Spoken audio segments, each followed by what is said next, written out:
From Kansas State University, this is Agriculture Today. Eric Atkinson with you, and featured during our first half hour today, K-State's Romulo Lollato.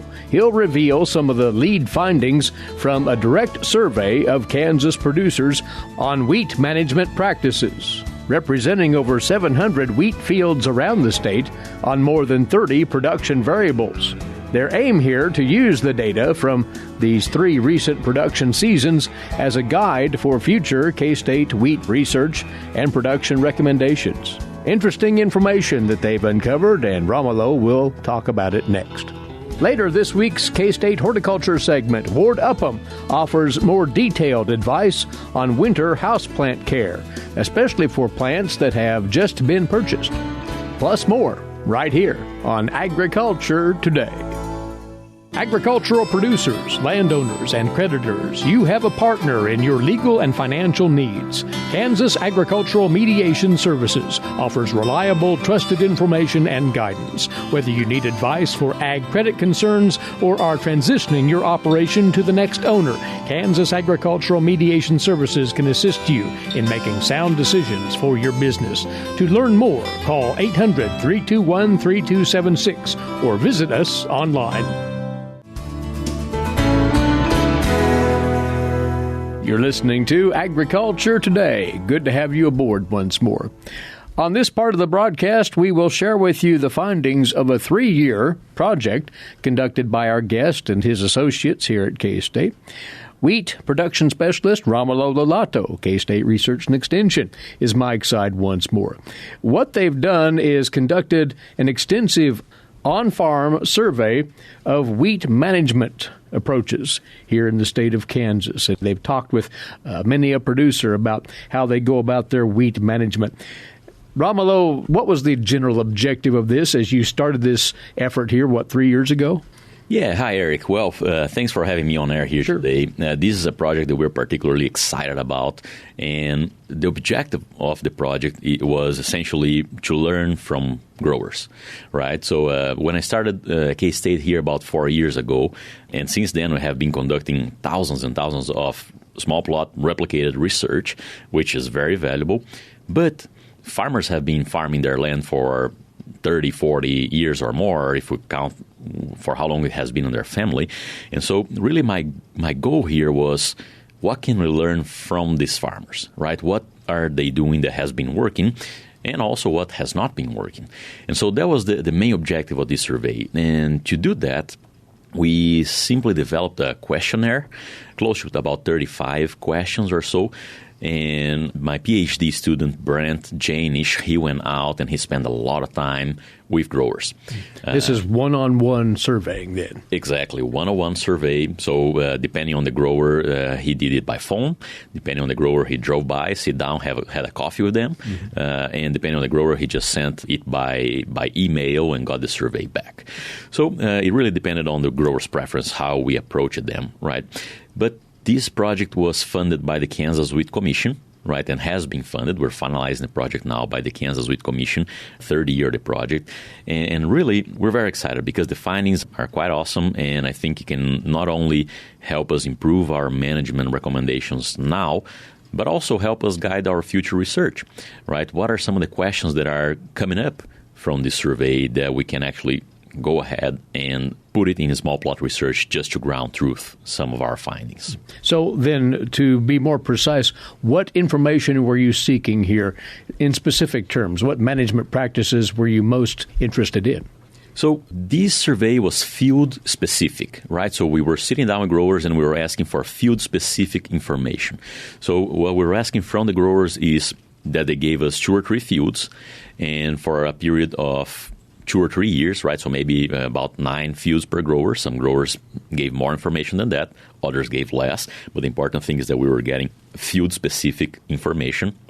And what we wanted to know was, for that specific field, what variety was planted, what was the fertility management of that variety, what was the planting date, what was the seeding rate, was that seed treated with a fungicide or insecticide seed treatment, what was the nitrogen management. So really all the management of that field, and what was the yield of that field as well, right? Were foliar fungicide applied? If so, when? At jointing, at flag leaf. So really, we were trying to get the whole management information for each one of those fields. That was our objective. All the way to protein. Some growers had protein content by field, and so we also got that information. In the end, we end up with close to about 700 fields in the state that were reported for yield, and about 200, a little bit more, that were reported for protein. Well dispersed around the state then? Well dispersed around the wheat growing region in the state. Right. We did not survey any fields on the eastern third of the state. We focused in north-central Kansas, south-central Kansas, and the western portion of the state as well. And they were well distributed. We had close to about 250 fields in each one of those regions, north-central, south-central, and eastern Kansas. So it was a robust survey. It gathered a great lot of information, obviously, with all these variables you looked into. And then you tried to distill all of that down into certain trends in management? Yeah, so I think there are two main things that we're doing with that information, right, Eric? And the first one that is very important is a snapshot of how growers are managing wheat in the state today. Just to give an example, the yields of the fields that we interviewed, they ranged from 5 bushels per acre all the way to 106 bushels per acre, so a pretty large range. And the average was 57 bushels per acre. Now, that's a little bit above the state average on the years where we performed the survey, right? But it's very close. So what's important here is that the range that we're getting in this information was a pretty large range and well distributed around the wheat growing region of the state. And when we're looking at that snapshot that I mentioned before, how are our wheat growers managing their crop? For example, we can say that on average, growers in the south central of the state were planting wheat on average on October 12, right? But that really ranged from 23rd of September all the way to 21st of November. And when we look at sowing dates and, for instance, how sowing dates are affecting the yield potential of the crop, we see that for South Central, the peak or the best date, if growers should choose one day to plant all their crop, which is not realistic, but that's the peak, that's the best day, was October 14th in the years of 2016, 17, and 18. And what's interesting there as well is that for each day they were delaying planting from October 14th in South Central Kansas, we're losing about a bushel per acre per day until the first part of November. And from there on, we're losing close to 3 bushels per acre per day in yield potential. So you see that's the type of questions that we are asking. First, how are growers managing? In this case, for South Central, planting on average October 14th. But how is management affecting yield? And in this case, we're actually looking at losses in yield potential of up to 3 bushels per acre per day when growers are delaying planting date past a given date for their region. Now, these findings were quite different for each region, and I can give you the example, just contrasting example from South Central. If you go to Western Kansas, and in Western Kansas, really, the average sowing date was October 1st. So that's like 2 weeks before what we had in South Central Kansas, and it ranged from the 14th of September to about the 26th of October. So the back end was really almost a full month before what we had in South Central. But very interesting as well, if we look at how planting date is affecting yield in Western Kansas, so that second question that we have, how management practices are affecting yield. Now, we have that the optimum planting date in that part of the state, if we could choose one day in our survey, was September 28th. That's when the yield had the highest peak, was September 28th. And differently from South Central Kansas, where we had essentially 2 different planting dates where we're having different yield losses, in Western Kansas, if we're delaying our planting date beyond about October 10th, here in our survey, we're losing almost 4 bushels per acre per day. So it's a very steep decrease in yield potential as we move past about October 10th in Western Kansas. So that really, that's why I really enjoyed doing this survey, because when we're looking at small plot replicated experiments, we're typically solving one problem at a time, maybe 2, no more than 3. If we're looking at more than 3 things at a time, it's probably going to be very confusing for us. With this type of survey, actually, we're looking at 35 different management practices all at once, right? And so we can actually try to look for trends among these management practices and see how they are affecting yield. So this is a great example of the information you gleaned from the survey, planting dates and their influence. Is there one management practice, though, Romulo, or are there one or two management practices that seem to make the greatest difference in yield output? Yeah, that's a very good question, Eric. And we look at these many, many different ways, right? We as I mentioned, because it is more or less of a shotgun approach, we're looking at these at as many ways as we can. And what we found for north central and south central Kansas, nitrogen, both rate and timing as well, were very important. Our findings from this survey, as far as nitrogen management in the central part of the state, is that typically the crop was limited by lack of nitrogen. So we were actually, most of the growers are actually on the nitrogen limited side, right? And, I mean, economically, sometimes growers are reluctant to put more nitrogen out without knowing the response. But timing was very important as well. So growers that actually had too little nitrogen in the fall, so less than about 40 units of nitrogen in the fall, were actually typically yielding less than growers that had at least those 40 units of nitrogen out in the fall. So there are many interactions that we can actually look at this data. So for the central part of the state, nitrogen showed up as extremely important. In the western part of the state, fungicide showed up as extremely important. So fields receiving fodder fungicide were actually yielding more than fields that did not receive. And this was true for south central Kansas as well. South central and north central, nitrogen was the primary one, but fungicide was the secondary one, whereas in western Kansas, fungicide was actually the primary one. Well, as one can tell, a goodly amount of information can be harvested from the results of this survey, and there's still more from it that we'd like to highlight today. We'll continue doing just that after this break, Romulo, if you'd await that. Our guest is wheat production specialist Romulo Lollato of K-State Research and Extension. We're covering findings from a new summary of a 3-year survey of on-farm wheat management practices in Kansas. On this, Agriculture Today. Did you know every Kansas farmer feeds 128-plus people? Kansas farmers are hard workers, dependable, authentic, and sensitive. Not only do farmers put food on your table, but they put clothes on your back and fuel in your car. For more information about Kansas farmers, visit K-State Research and Extension online or stop by your local Extension office. This message has been brought to you by the K-State Animal Sciences Leadership Academy participants. Agriculture Today is back now, and continuing with our look today at results from a rather exhaustive K-State survey of Kansas wheat producers. The aim to discover trends and tendencies in wheat production management here in the state. Again, K-State wheat production specialist Romulo Lollato with us to thumb through some of the standout findings.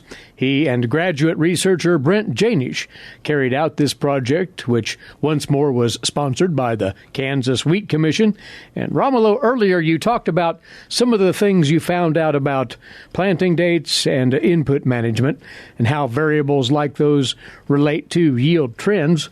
But you say you came at this from another direction as well.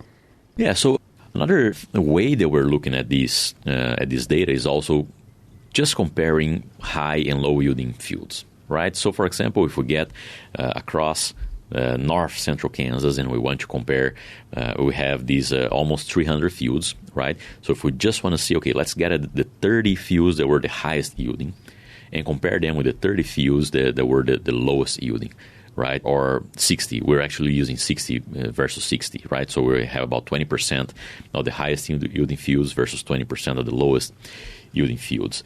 And what we saw for north central Kansas, actually the high yielding fields were planted on average about 3 days earlier than the low yielding fields, and this was statistically significant. So these 3 days earlier, they were true for those high yielding fields. We're also seeing that those high yielding fields had a higher frequency of adoption of insecticide and fungicide seed treatment, right? And interestingly, they were planted at a lower seeding rate, right, at about 80 compared to about 85 pounds per acre of seed. So these are another way that we're looking at the data, and it's actually quite interesting as well. Nitrogen and phosphorus were both significantly different from those fields that were in the high-yielding group versus those fields in the low-yielding group. The rates of nitrogen and phosphorus were higher for those high-yielding groups. If we look at foliar fungicide as well, so the high-yielding group actually applying more frequently. So actually 75% of the fields in the high-yielding group were applying foliar fungicide compared to only 36% of the fields in the low-yielding group. So you see that there's many ways that we can look at this data. There's a wealth of information here for you to sift through. Exactly. And I'm sure that we will be working with this survey data for many other projects as well. The primary objectives that we have now, as I mentioned before, is a snapshot of our management practices and a first glance of how management practices are affecting yield. And we can look at these individually by management practices as interactions of all of these management together, and as comparisons of low versus high yielding fields. That's how we're starting to crack this data. But really, the wealth of information that we have here, we'll be exploring these for several years to come. You and Brent are putting the finishing touches on at least the analysis initially of that data. Will this be coming out in some sort of report form for the public to take in? Definitely. So typically the way that we do these, we are, first, we're going to work with the growers who did the survey.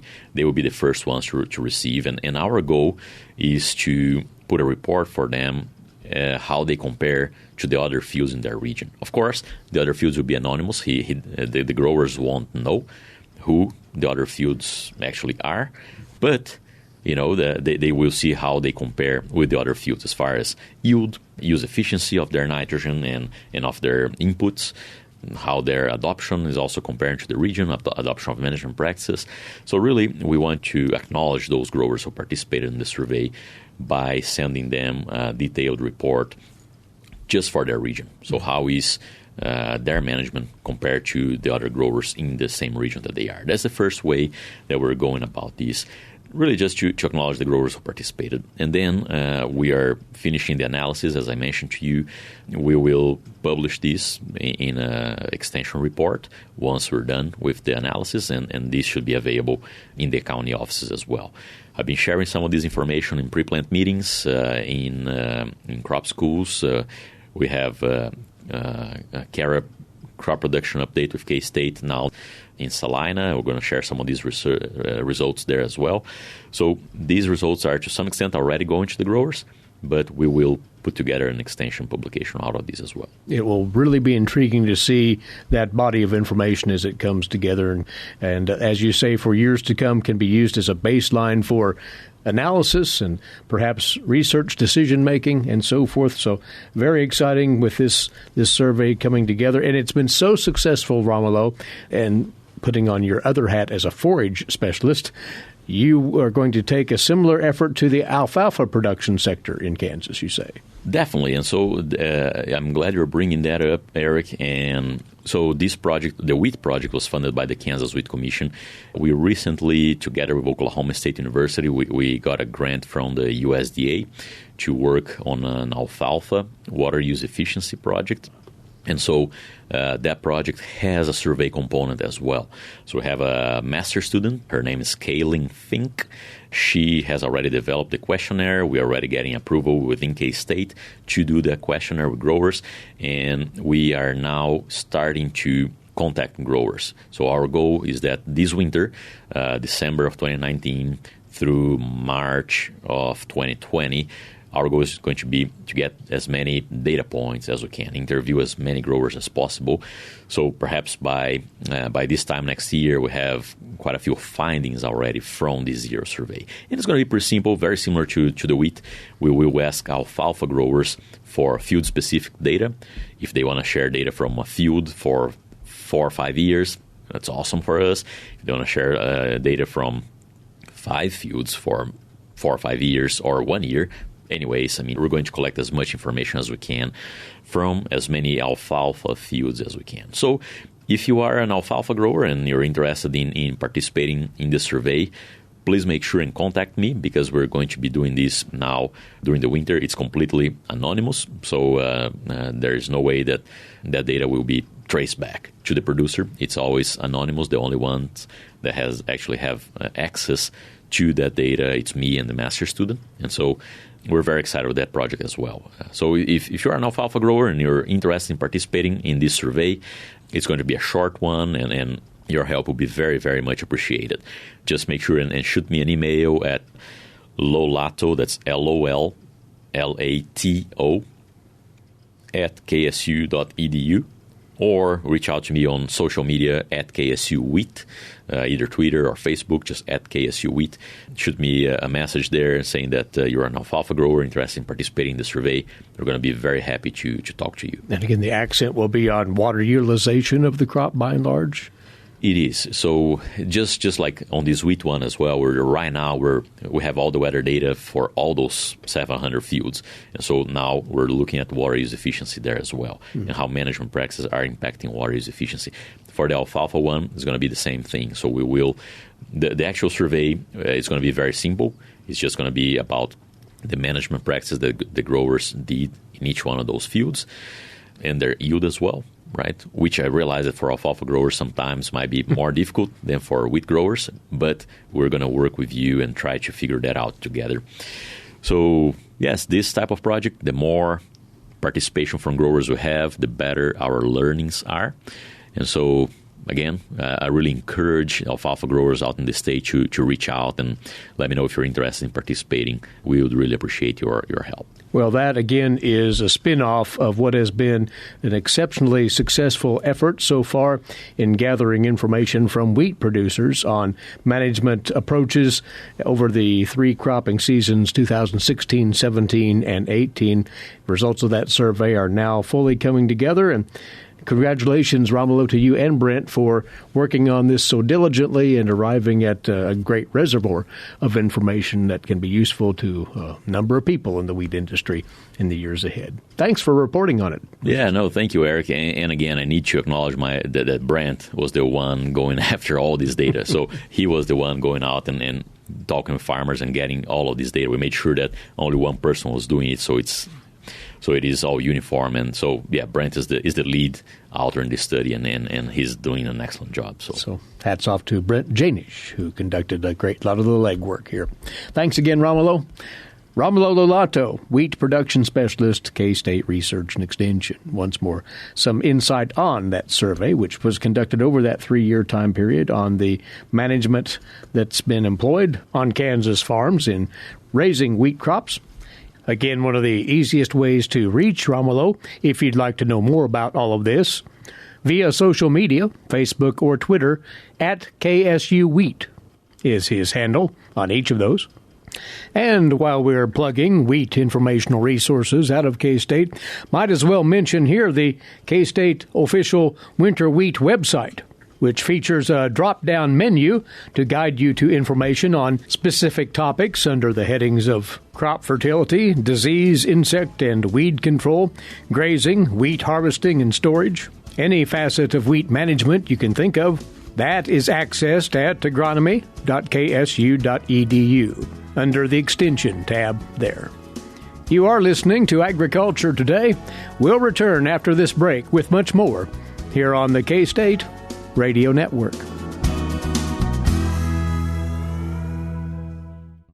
What is radon? Home exposure to radon gas is the leading cause of lung cancer death in the United States for non-smokers. In Kansas, 1 in 4 homes will test at or above the EPA action level. The Surgeon General recommends all homes be tested and fixed if necessary. Visit kansasradonprogram.org for more information. Test, fix, save a life. This message brought to you by the Kansas Radon Program, the Kansas Association of Broadcasters, and this station. You're tuned to Agriculture Today here on the K-State Radio Network. Now in our 95th year of broadcast service to Kansas and Central Plains agriculture. Eric Atkinson here. And next up for you, today's agricultural news headlines, courtesy in part of DTN. And some sorely needed positive news on the trade front. Japan's upper house of parliament has approved the limited trade deal reached with the U.S. that will cut tariff levels on farm and industrial goods. The lower house of parliament cleared that path last month. No U.S. congressional approval of the deal is required. This now paves the way for the deal to be implemented starting in January. Agricultural provisions in the pact are the highlight for the U.S. side, while Japan insists that the U.S. has committed to remove tariffs it has in place on Japanese autos and auto parts, when the two sides embarking on negotiations on the time frame for such an action. Now, for the U.S., the deal will result in tariffs either being lowered or removed on $7.2 billion in U.S. agricultural products, such as beef, pork, wine, and cheese. The accord largely sets the tariff levels for U.S. market access in Japan at those that would have been in place had the U.S. remained in the Trans-Pacific Partnership Agreement that has since been finalized between the 11 countries that were part of the TPP. The U.S. agricultural industry, sensibly, is looking forward to the lower tariffs and the improved market access to Japan, as evidenced in this report from the USDA's Rod Bain. The question becomes when, not if, U.S. farm and food exports will enter in Japan at reduced or no tariffs after the upper house of the Japanese Diet this week joined the lower house in approving the U.S.-Japan mini-trade deal. And in the case of the U.S. ag sector, the hope is by next month at the earliest. For U.S. beef and other products, Japanese tariff levels would immediately become the same as competitor nations in that market. And Marty Smith of the National Cattlemen's Beef Association says, in addition, also with that deal, starting in January 1, quotas for imports to Japan will go up. So we're going to see a significant increase in both demand and looking at what has been being spent on tariff that consumer is now going to be able to spend on more beef. Jim Monroe of the National Pork Producers Council adds the timing of implemented lower tariffs regarding his industry's leading value export market is significant in that we were starting to lose market share in one of our largest export markets, and we should be in a good position starting early next year on that. I'm Rod Bain reporting for the U.S. Department of Agriculture in Washington, D.C. The state of Iowa cannot enforce a new agriculture trespass law signed by Governor Kim Reynolds in March after a federal judge granted a preliminary injunction this week in a lawsuit brought against the law by animal rights groups. This order was issued Monday in the U.S. District Court for the Southern District of Iowa in Des Moines, the latest in a series of legal defeats for that state in its attempts to stop undercover investigations at agricultural facilities. Animal rights groups filed the lawsuit April 22nd to stop Iowa's new law. Reynolds signed that law just months after a federal court ruled the state's previous ag fraud law was unconstitutional. The court has scheduled a hearing on this recent case for December the 23rd. In January of this year, the same court ruled that the 2012 law was a violation of free speech. The groups, led by the Animal Legal Defense Fund, filed the new lawsuit in the same court. Now, that 2012 law came about after at least a couple of widely publicized investigations into hog operations. That law made it illegal to enter a livestock facility under false pretenses or to lie on a job application to work for a livestock operation. The new law had prohibited what it calls agricultural production facility trespass, making it illegal for a person to gain access to an agricultural facility through deception if the intent is to cause an injury to the business interest of that facility. And federal regulators have given banks the go-ahead to serve industrial hemp customers without any enhanced anti-money laundering reporting requirements. The Federal Reserve, Federal Deposit Insurance Corporation, the Office of the Comptroller of the Currency, and the Financial Crimes Enforcement Network said in guidance that banks would no longer have to file suspicious activity reports just because they conduct transactions or other services for hemp-related businesses. Banks had been slow to serve industrial hemp-related businesses, despite the cousin to marijuana being removed from federal controlled substance scheduling in the 2018 Farm Bill. There was uncertainty over whether hemp would be subject to the same types of robust reporting requirements as marijuana. Let's check in now with Greg Akagi for this week's Kansas soybean update. Greg? Keith Tapp is joining us. He is a Kentucky farmer and serves as chairman of the United Soybean Board. Keith, sustainability is a word that is used a lot in agriculture for many reasons. It's safe to say that sustainability is such a big key for driving what we've seen with soybean innovations. That is so true. I mean, you hear sustainability in so many arenas, just in every arena, actually, from your housewives to our trade, the people we trade with across the country and across the world. So it's very important to us, and we feel like we're doing a great job of maintaining that sustainability. And innovation, that can come in so many different forms as well. Right. I mean, we look at our farms and we've been sustainable or we wouldn't still be farming. I've thought about how my grandfathers and my father, they were sustainable. They had crop rotation and they had cover crops. We've come a long way from that even now because of the technology itself. And we have like a platform with a technology tool shed. And that's where farmers can find out what they're using, and then integrate new technology into what they can use. And then we're gathering all this information and all this data, and so that also can let them put it together and let us put it together and see how we can use that and be more sustainable. Do you find that that the world markets who want our soybeans, who want that, think sustainability is just as important or even more important in their eyes?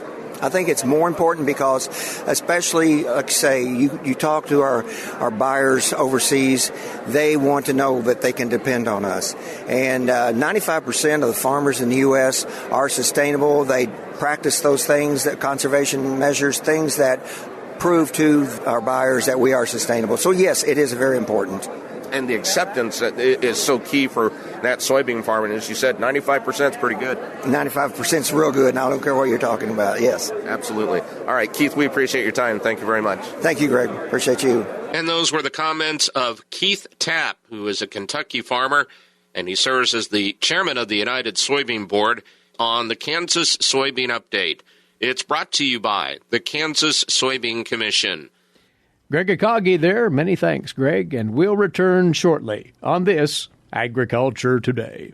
Have you ever thought about where your food comes from? If you're thinking the grocery store, think again. Facts show that the American farmer feeds more than 129 people. They are continually increasing and improving their operations. A wide variety of crops and livestock are grown in Kansas as well as the United States, providing food to your dinner plate. Next time you see a farmer or rancher, thank them. For more information, contact K-State Research and Extension. Agriculture Today continues now as we bring you our weekly K-State horticulture segment.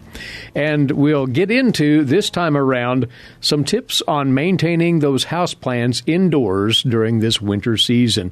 From Ward Upham. Ward, a horticulturist with K-State Research and Extension. And folks are attempting everything they can to make sure these houseplants that they brought indoors stay in good stead until they can return outdoors again in the spring, Ward. You did want to open, though, by talking about purchasing new plants, if one is so inclined, and then adapting them indoors. That's right. So if you buy houseplants at this time of year, those are normally grown in greenhouses much further south than what we are. And therefore, they have been grown under much higher light conditions than what you would have inside. People often don't realize how big a difference there is between how much sunlight we receive in the summer as opposed to the winter. The intensity of sunlight in the middle of summer is about 10 times as much as what we have in the middle of the winter. And so there's not as much energy to keep those plants going. And you couple that with shorter days where you have less hours of sunlight, and those plants can be under a lot of stress when they're used to higher light levels. So what we need to do is just get them acclimated to those lower light levels. So what you do is you start them out in the brightest part of the house that you have, and then gradually move them to their final location. If it is something you bought, bring in December from somewhere where it's been grown under higher light levels, it may take 4 to 8 weeks where you gradually move it to that lower light level final location. And so just take it easy and make sure you give it enough time. What we've found from research is plants have different types of leaves depending on how much sunlight they receive. So when they're grown further south, they're going to have what we call sun leaves. And those are thicker, more numerous, and smaller than what you would have if they're grown under more shady conditions. So shady conditions, you have thinner, larger, fewer leaves. Well, they can make that change from sun leaves to shade leaves if they're given enough time. If they're not, they're going to drop. Now, they'll throw out a new set of leaves, but you're going to have a lousy-looking plant for a while. Right. So just make sure that transition takes some time. And you would start them once again in a bright spot. That means a southern exposure, likely, where they'll get sun for the longest they can at this time of the year? That's right. That's right. That's what you're after, high sunlight, and then move it to their final location. Now, if you're lucky, it's going to end up in a high-light location, but that's not always true. Right. If, in fact, in one's dwelling there isn't adequate light naturally coming in, supplemental light, can that be provided? It certainly can. And so you can use, what's commonly used are going to be fluorescent lamps. Incandescent put out too much heat, and you really have to get those lamps close to the plants. And so with incandescents, too much heat because you're so close. Fluorescents work well, it's just that they may not work well under this type of condition because usually you have like a 4-foot fixture. The other possibility now are LEDs. And so we have some LED grow lights, and with those they can actually dial those in to give the wavelengths of light those plants use. Now, it may make them look a little funny when they're on because you don't have the full spectrum. What plants need are something in the blue range and something in the red range, and that's what most of those diodes are going to be giving you. Mm-hmm. And so they work well. It's just that you may want to turn them off if you have company so that the plants look good. But they'll give those plants all the extra energy they need in order to do well in the winter. And if one has questions about that setup, they can inquire at their local garden center to make sure they're getting what they really, truly need in terms of plant maintenance. That's right.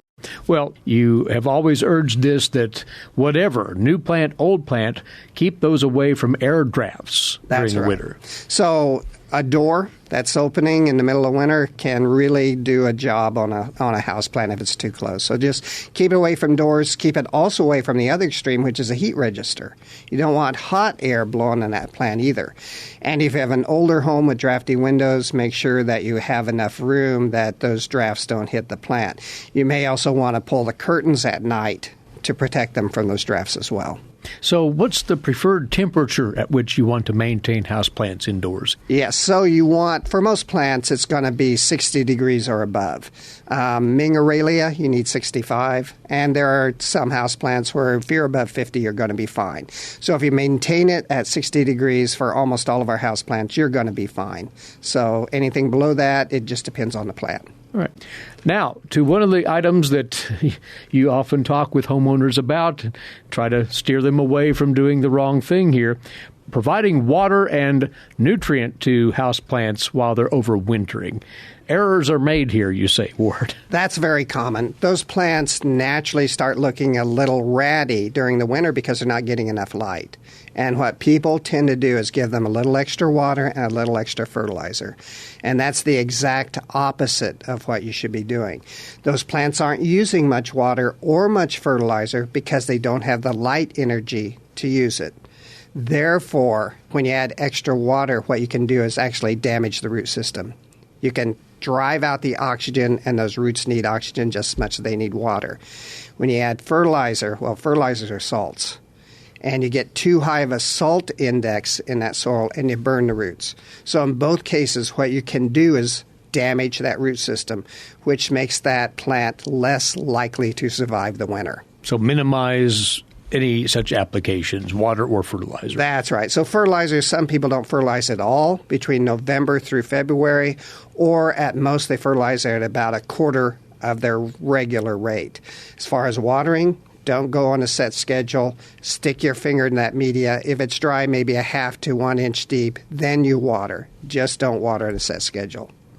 Last thought here, do folks set their expectations too high on the ability to maintain houseplants? They'd like to keep them as pristine and thrifty looking as they appear outdoors, but maybe that's not always possible? In the winter, that can be very difficult. And so those plants will start to perk up again once we get into the longer days of spring. Okay. And so if you can carry them through the winter, they're going to look better once we get into better growing conditions. Well, basic maintenance of those house plants, you can accomplish that if you just follow these steps that Ward has shared with us today. And Ward, as always, thanks. You bet.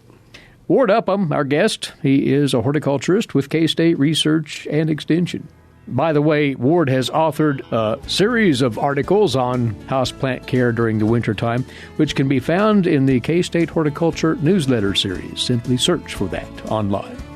That is this week's K-State Horticulture segment for you and our time for this Thursday edition. We hope you'll rejoin us right here this same time tomorrow. Until then, Eric Atkinson bidding you a good day for Agriculture Today. This is the K-State Radio Network.